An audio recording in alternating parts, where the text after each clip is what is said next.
We are the crystal gems. We'll always save the day.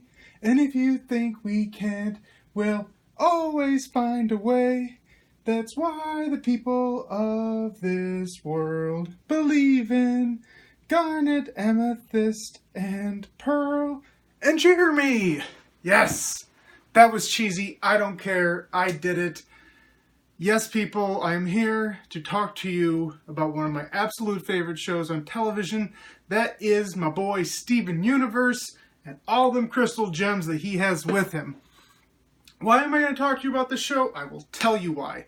Because if you are out there, if you are a Power Rangers fan, which you obviously are if you're watching any of my nonsensical videos, this is a type of show that is for you. I promise you that.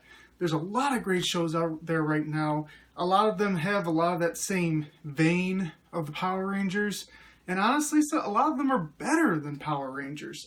And I want to tell you about one of them right here, right now. Hopefully you're watching it. If you're not, hopefully you will pick it up and watch it. But I am going to give you a lot of great reasons why you should be watching Steven Universe on Cartoon Network. Okay, now, I'll be honest with you. Steven Universe was out for about a year or so, maybe a little less than that, before I ever watched it. I don't really get into a lot of new cartoons, so to speak, you know? There's just so much good television out there, and I don't know, whenever I would flip over to Cartoon Network, I never really saw anything that was interesting. The only stuff I've ever watched recently would be like Teen Titans. Love Teen Titans. And this is coming from a guy who doesn't like DC Comics just in general. So, you know, that was a big deal for me. But I had heard people talking about Steven Universe. And I was like, really? The main character is a kid. He's probably going to be stupid. He's probably going to be bumbling, having to learn all these life lessons, and then, you know, stuff like that. Wasn't really my bag. But, you know, people I trusted, people who I think have really good opinions were telling me, you know, this is a great show. There's a lot of characterization here. And you know what? They are 100% right. Steven Universe is one of my absolute favorite shows on TV right now, if not my favorite show. And I'll tell you why. I've talked about this before, and the biggest thing for me with a lot of shows is I like the whole team dynamic. I love the idea of a group of people coming together, you know, having their little spats and their differences, what have you, but always finding a way to sort of bring it back. You know, like I have that idealized view of the world in some ways. And the cast of Steven Universe is just fantastic. Now, I'm going to give you... These are going to be some mild spoilers. A lot of them are more overviews, stuff that's told in the first few episodes, so it's not like dramatic plot, massive dumps or anything like that. So, I don't know how sensitive you are to that, but I'm going to try to keep it as relatively clean for you as I can. Basic story of Steven Universe, okay? There's a group called the Crystal Gems. Now, they're all women, technically. They're all voiced by women, and in fact, they're all voiced by minorities, which I think is a very cool thing. Steven is actually the only character in the main cast that is voiced by a white kid. But anyway, they're aliens from another planet who have been on Earth for hundreds and hundreds of years, and they kind of defend it. There's 3 of them, and all crystal gems are named after actual gems, so to speak. So like I said, you know, with my crappy singing, garnet, amethyst, and pearl. Garnet is, you know, strong leader. She's, you know, the strong silent type. She's probably the most emotional of them all, but she doesn't let it show very much. She's very deadpan. She's kind of the straight man character, so to speak, you know, in a comedy group. You know, she's very dependable, but she doesn't, you know, let a lot show.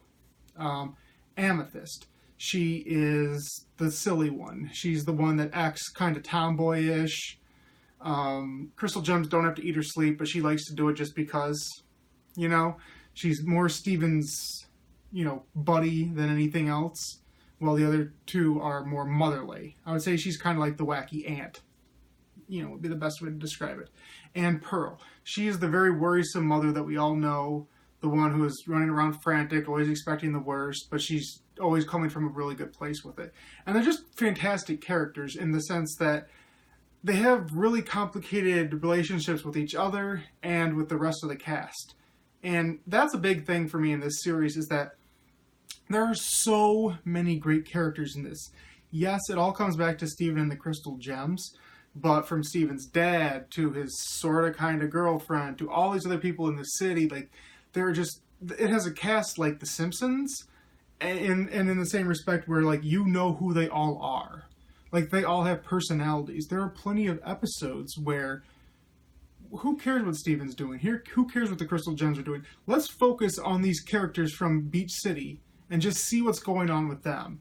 To the point where, you know, you don't even realize until many episodes in the series, oh, this character that we met back there and this character over here are actually related to each other. You know, there's just layers upon layers on layers, and it never feels like they're wasting your time. Like, there's always something to come from it later on down the road. And that's a very key thing, because a lot of kids shows, you know, especially, but a lot of shows in general, will have a lot of filler. Where it'll be like, well, nothing really happened here. And don't get me wrong, I can watch an episode like, this is not going to affect the overall plot of this series whatsoever. But it was fun, and it was a real moment, and you understood this character a little bit more. So when you see them more in the background in a later episode, you're going to take notice of them. It's going to have some sort of impact on you. Anyway, so these characters, sorry, I go off on tangents, you know me. But, so they're the Crystal Gems, they're protecting Earth, and then there's Steven. Steven is a complicated character in a lot of ways. Basically, one of the main things about him is, even though he's the only real main male character there, he doesn't give in to any of the male stereotypes. He's a very emotional person. He fits in very well with them. He's still naive like a child, but at the same time, he has a sense of adulthood behind him where he knows things, or he can figure things out. You know, like, they don't play him as a dumb kid. They play him as a naive kid who has to learn things, and he does, and he grows from them. But ultimately, he's just a very likable younger character, which is hard to find in shows, I think. And again, I'm going to say this is part of Steven's story. You learn it on very early on. Steven's mother is a crystal gem named Rose Quartz. Steven's father is a man named Greg Universe, a regular human. Greg and Rose, you know, fell in love with each other.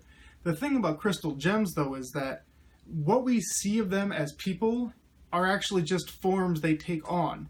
They're called crystal gems because they really are gems. They are hunks of rock. And they take on human forms because they need them, you know, to move around and do everything. But that's not who they are at their core. The thing is that, and they knew this when this started, is that in order for a human being and for a crystal gem to try to have a child, and you know, they never get into like the very specifics, or at least they haven't yet, but they knew that in order for that to happen, Rose Quartz could not exist. Like, her gem became Steven. So she knew that she was going to give up her life in order for her son to exist. And she was okay with that. And as a result, Steven has very complicated emotions because, you know, we always say that, you know, we're a byproduct of our parents. We're half our mother, we're half our father. In Steven's case, it's incredibly literal. Half of him is legitimately his mother. So and he's even commented before, he has very complicated emotions when it comes to his mother. He's like, you know, I never met you, but yet I am you. You know, he has that love for her, but it's kind of a foreign love for him. And I think the interesting thing about that is that it ends up meaning that everybody has complicated relationships with Steven. His dad lost his wife in order to have his son. You know, Garnet, Amethyst, Pearl, they all had very unique relationships with Rose Quartz. And they lost her for Steven. So part of them, you know, there can be a tinge of resentment towards Steven, where it's like, you know, I have to love this kid because he is this other person that I love so much and respected, But on the other hand, because he's here, she's not here anymore. That sucks. You know? And they all deal with it on different levels and different times, just like they all have to deal with Steven's dad, because he also is part of the reason why Rose Quartz is gone. And I think that's really fascinating, is that Rose really drives this series in a lot of ways, even though she's never an active character in the present. We only see her via flashbacks because that's the nature of the beast. And I think that gets at the core of Steven Universe, is that the show as a whole, its main thing is that it's all about complex relationships. That's what drives it. Romantically, like, it does things that you typically don't see in children's shows. Things that shows like Avatar and Korra, also Nickelodeon shows, that they are known for, that they pushed that sort of envelope, and they do really daring things, and they get fantastic responses for it. Steven Universe, I mean, just look at it in the respect, if you look at the art style of it, is that it's all about inclusion, both in these complex relationships, which again, if I give you more details about them, I'm going to be spoiling some of the show for you. But that, in that sense, and in the sense that, like if you look at Rose Quartz, she is a very large woman, both in stature and girth. Steven's a little fat kid, kind of. I mean, really, that's the nicest way to say it. Steven's dad's a fat guy, balding guy. Like, I mean, they don't romanticize any of these characters in the traditional sense. They're just very, very real. Which, again, that's saying a lot, because you're saying it's very, very real when you're looking at a cartoon that revolves around a bunch of gems that are aliens. So, you know, your bar is different, but you know what I'm trying to say here. And yeah, I think that's the biggest sticking point for me with Steven Universe, is that every time I watch a new episode, it adds just this amazing new layer. This is the type of show that you would watch when you were a kid, and, well, I mean, assuming you were like me as a kid, where you would sit there and you'd be like, okay, this happened. Does that mean that this might be true? Or what about this? Or let's fan theorize about how this could be the conclusion, or where are they going with this? Or did you see that thing in the background? Maybe it's going to mean this, and blah, blah, blah, blah, blah, blah, blah. The sort of stuff that, again, for me, that I would say with, like, the best seasons of Power Rangers. Like, you know, your Dino Thunders, your RPMs, your Zeos, your In Spaces, all these different seasons where it's like, I'm not just going to sit down there for a half hour, watch an episode, and then be like, okay, that was fun, what's next? I'm going to sit there and I'm going to theorize, you know, or SPD with the time travel and all that different, you know, the future stuff, where you're just going to be like, oh man, what does that mean? What is the long-term effect on that? Like, it really makes you think. And it's one of those shows where once stuff is revealed in the future, you can go back and look at old episodes and be like, oh my gosh, they were telling me that right then and there. But it was so thinly veiled, you know, that, like, it was like, oh, they hid it in plain sight. It was interesting. It shows that this is a program that Rebecca Sugar, that's the woman who created the show. She used to write for Adventure Time, another show I want to watch but I've never gotten to. She is a woman who recently, I believe, just this last weekend at San Diego Comic-Con, came out as bisexual. But she's just a fantastic writer who knows how to get these complex relationships down just perfectly, to the point where she balances the absurdity with the shocking realism. She's just an absolute talent. I can't say enough good things about her.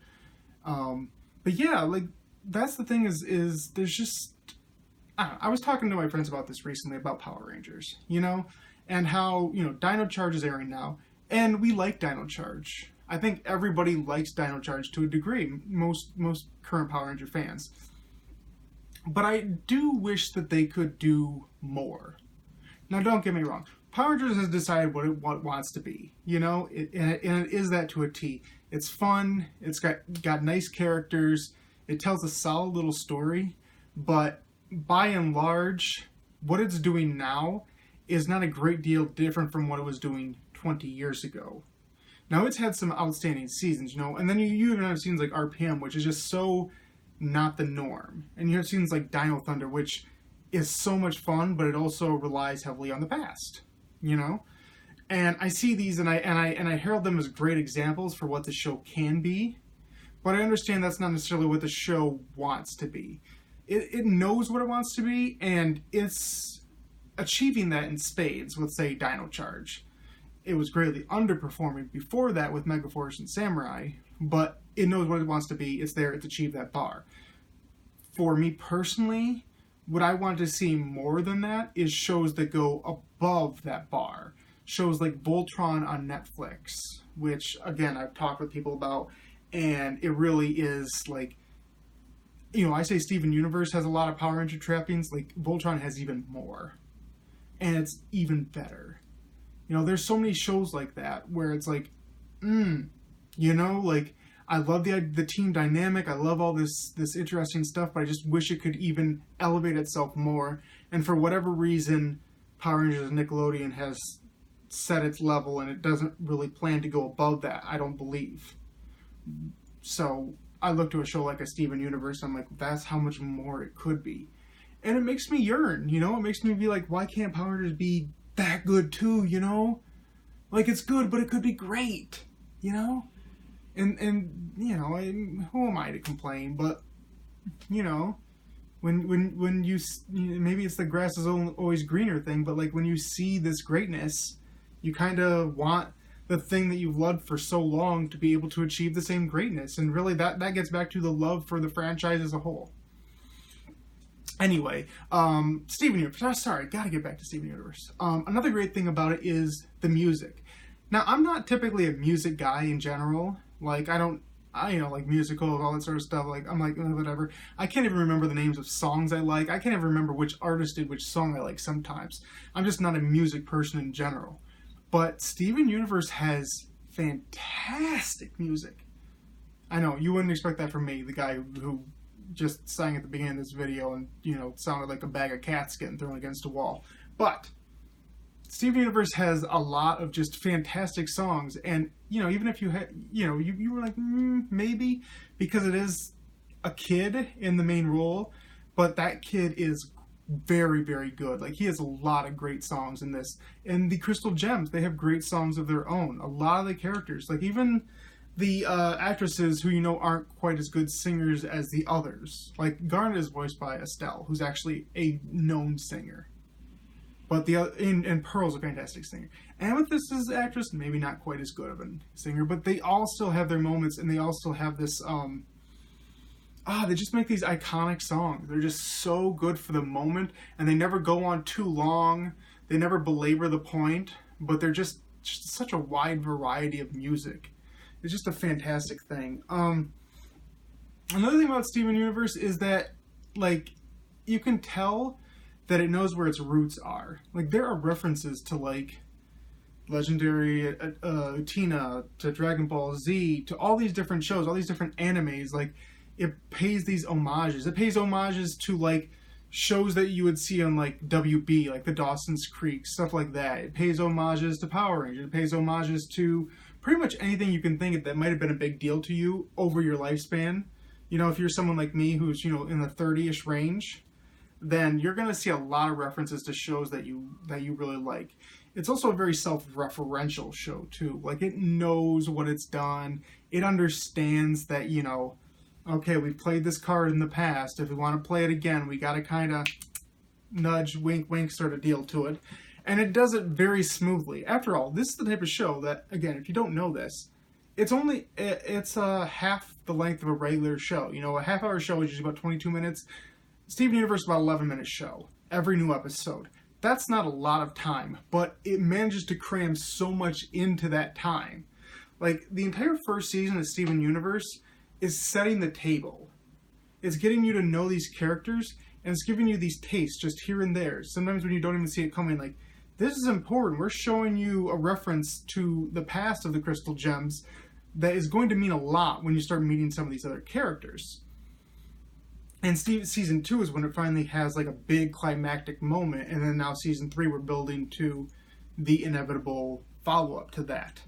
For those of you who don't know, Steven Universe right now is at about 80 episodes, give or take, depending on when you see this video. They're running through the rest of season 3 right now over the next month. So they'll probably be closer to, like, 100 episodes. But again, That's really more like 50 if you're talking about a half-hour program. So it's not a ton of commitment time. So if you want to get into it, that's a good thing. You know, that you won't have a deluge of material to catch up on. I'm not telling you to watch One Piece, you know, that would be a commitment. Also, what I find very interesting, an article that I read recently, this, again, little tangent, is what frustrates people about Steven Universe on Cartoon Network is its airing schedule. When the show first came out, they were airing episodes somewhat consistently. And nowadays, they've gotten to the point where they've coined the term Steven Bomb or Steven Blast, which basically means that we can go a couple of months with no new episodes, and then they'll be like, okay, all this week new episodes, or all these 2 weeks new episodes. And then right now, the biggest one is we're finishing season 3, so like literally a full month plus of just like new episode every single weeknight, which, you know, is great, but it can be frustrating as a fan. And apparently, nowadays, when people have so many different options for television, that what Cartoon Network is finding with its shows, and especially Steven Universe, is that if it builds up this frustration and then releases it at these planned intervals, that it creates a bigger groundswell online, and as a result, when the episodes air, people are more likely to actually turn on the TV at that exact time to watch the episode, instead of trying to find it online after the fact or what have you. That it's generating some of Cartoon Network's best ratings of all time. Which means that just the method that we're receiving television nowadays, it's changing quite a bit.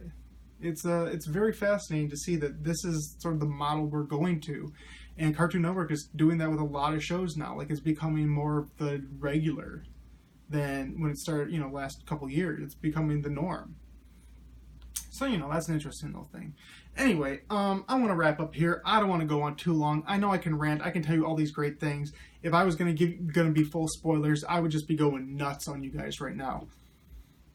But yeah, Steven Universe is just, it's one of those shows that it just gives you those warm, fuzzy feelings. You know, where it's like, on one hand, it can give you those really great character moments that you're like, wow, these are just, I'm just so engrossed in this world that I wish I could be a part of it. And then the other hand, you're like, okay, they got some really cool action too. You know, they can really, you know, bust out these fights when they want to. They're kind of rare, they're kind of few and far between, but when they happen, they're fantastic. And it's like, oh, we can also hit the, you know, we can hit the musical, the love, the emotions. There's just so many different friggin' layers to this show, and it's one of those that you just know everything is always going to get called back to, and it is slowly but surely building this amazing, massive world. And it always brings in new characters, too. It never rests on its laurels. Steven Universe is one of those shows that just makes you feel good. It makes you feel good about yourself. It makes you feel good about the world. It makes you just... It just engrosses you, and it also gives you that feeling like, you know what, this is the type of show that I could show to anyone. I could show it to a kid, I could show it to an adult. They would find something about it to love. It just takes all these like tropes, and it either pushes them aside or reinvents them, and it just engrosses you in the program. And that's the thing, is it just makes you think. And, you know, I don't know what else I could ask for in a television show, especially a cartoon. You know, and maybe those labels are antiquated. Maybe you don't need to say cartoon and be like, I have these lowered expectations. You don't really need to do that anymore, you know? Like, it's just a good television show in general. It is deeper than most of the dramas you find on TV. It has relationships that are more complex than pretty much anything out there. Like, it is not simple in the slightest. It is a complex, like, just layered and layered TV show for, you know, again, a cartoon, but it's just amazing. And, you know, that's it, folks. Just please, if you haven't watched Steven Universe, watch it. If you have watched Steven Universe, make a comment below. I would love to hear what you guys have to say about Steven Universe. I'd love to talk to some more fans about it. You know, this fandom can be a little bit dicey, but, you know, there's always great people out there that are fun to talk to, and I would love to talk to you all. And that is going to be it for me, guys. As always, please like this video if you liked it. Comment if you want to talk about, you know, give me some crystal gems back and forth. Give you a little talk. You know, talk about Stronger Than You. All that good stuff. If you have friends that like Steven Universe, you know, or you think they might like it, and my video will give them some reasons to like it, share that video with them. Share this video on social media. Let people know about this. You know, I would really appreciate that. Subscribe to the channel if you haven't. And as always, I will be back very, very soon with a new episode. Maybe unboxing, maybe show you around the place. I keep promising that. That's my running joke now, I guess. Maybe give you some loot crate. I don't know, something. Maybe talk about another television show. I got a couple more shows I would love to talk to you guys about. But that is going to be it. And I will see you guys very soon. Cookie Cat, super duper yummy.